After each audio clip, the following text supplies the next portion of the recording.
pulling just the steel pipe? Yeah, so that we can pick it up a little easier. Gotcha.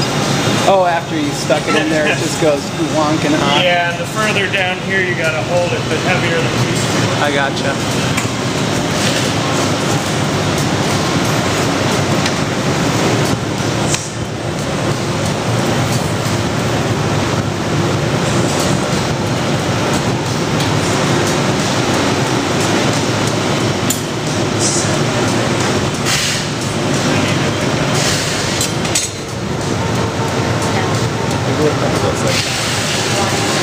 So the beginning process of each piece is pretty similar, where we're always going back to this Q-tip shape until we have all the glass that we need, and then we start intentionally putting glass where we want it.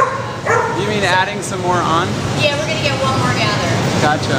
And then once we have, we go back to this shape every time that we gather, and then once we have all the glass that we need, then we start putting the glass where we want the glass to be. And thinking about the form more. Right now we're just kind of thinking about the Getting the mass, yeah, Yeah. together.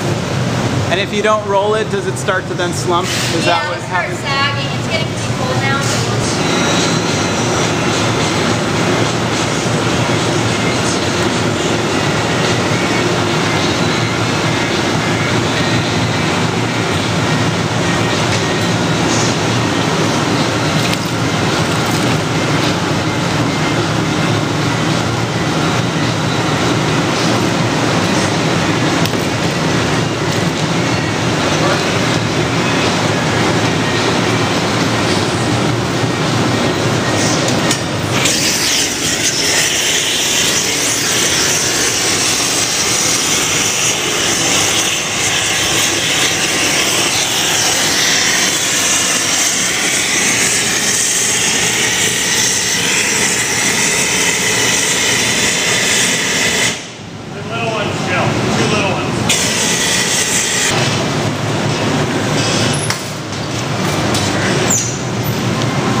faster. Come down level. Jill, you blow.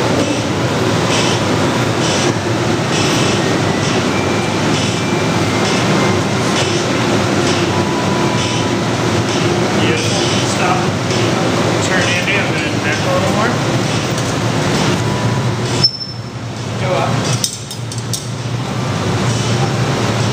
I think we can just blow it up this 10 feet. With a torch. I'll take all the doors, do your measurements, and work inside.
Hi, we're here at F Studios with Andy and Justin. They're going to show some of their work at Northwest Modern, and we'd like to ask you guys some questions if that's okay. Absolutely, we love that.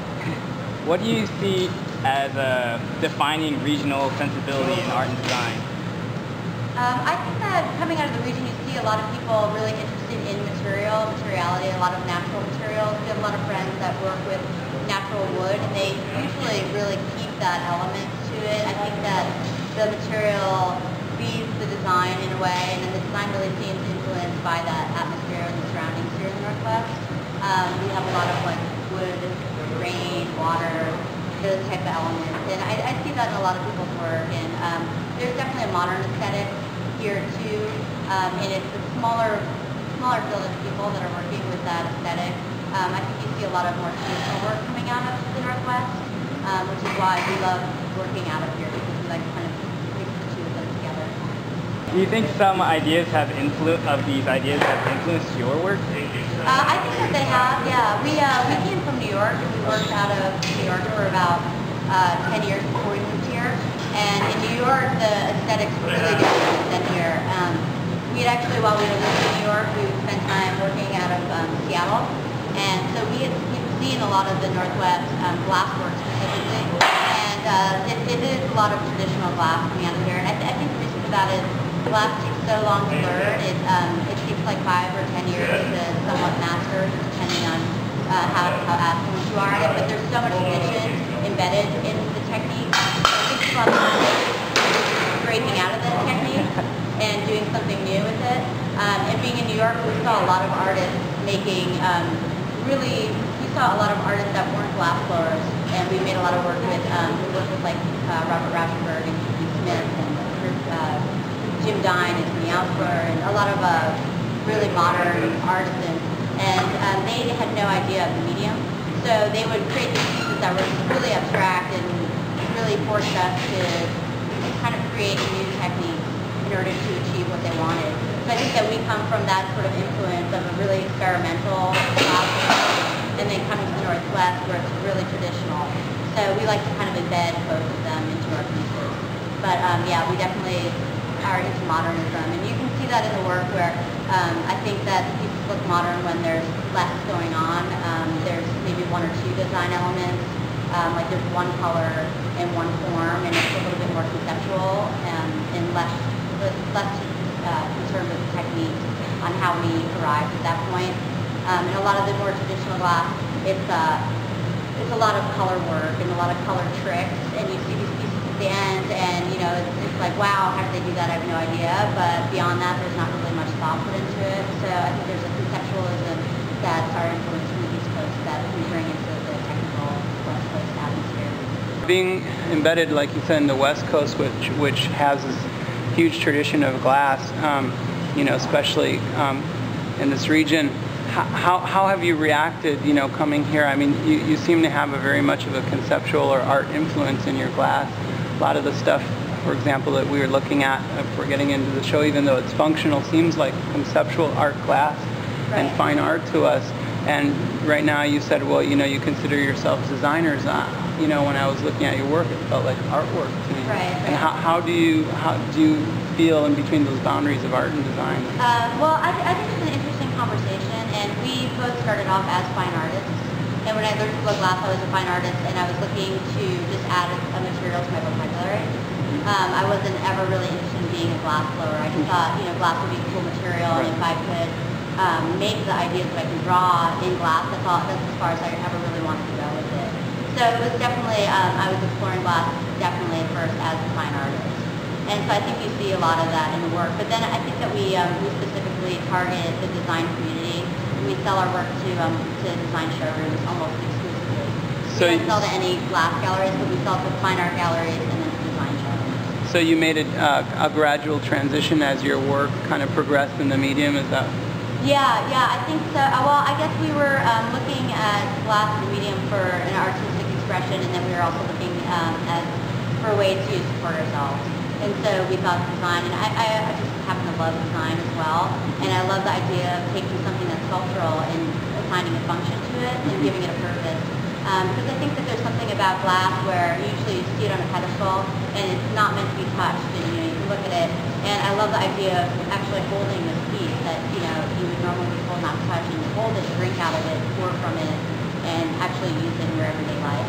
So functionality, the element of functionality adds more interest to you because being able to touch the piece and interact with it for you is richer than having just a very precious piece. Yeah, I think so.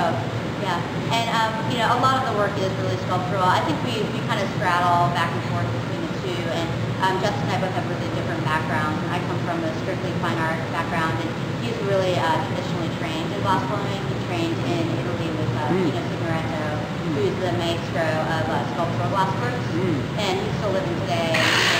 Very realistic works, and you can see that in a lot of the works that Justin does. He just did a series of sculpted pigs, and he does sculpted skulls, and so you can see some of that rich tradition coming out of this. So that's some of the influence from that gentleman that he studied under. What do you guys think you're known for mostly when people think of Esque Studios? What do you think they know you as? I think that people remember our sense of humor and the conceptual aspect of our work, as well as the large scale and the elegance. So there's definitely a dichotomy there's a play between the two. I think that my influence is probably more of a conceptual influence, and Justin's is probably a little bit more of the traditional elegance. And I design on paper. I draw everything I've ever made. I have a drawing of, and Justin designs with his glass in By his hand. making. Yeah. So I'm always like, where are your drawings? Where are your drawings? And he's like, let me just get in the shop. And we get in the shop, and he gets the piece in his hand. And it's pretty amazing because a lot of times he pushes the piece so much farther than I would. If you have a drawing, it's rigid and it's kind of set as to what you're making. And he'll push the medium to these points where sometimes I feel uncomfortable about it. We have to make a few pieces coming up, and they're about as tall as I am, and it's just they're like risky pieces. And when we're making them, we break a lot of them on the floor. Risky as in the process of trying to make them? Yeah, we have a lot of loss involved because it's such a dynamic act of creation. It's just like we're pushing the boundary of the material so far, so that sometimes there's some loss related to it. Where my pieces are pretty cut and dry, I stay within I know I can make this kind of realm. Thanks so much for talking with us. We're really excited to have some of your work at Northwest Modern. Thank you so much. We're really looking forward to the show.